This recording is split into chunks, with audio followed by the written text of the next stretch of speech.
Morning guys, magandang umaga. Harinaway na sa mabuti kayong kalagayan dyan. Wala, Tuesday. Eto, nasa trabaho na uli. Hindi makalamyarda. Kayaan nyo, pag may time, lamyarda tayo, papasal ko kayo. Gaya ng aking mga sinasabi dito.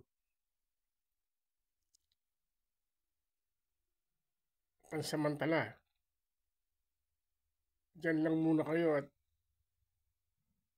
follow and subscribe.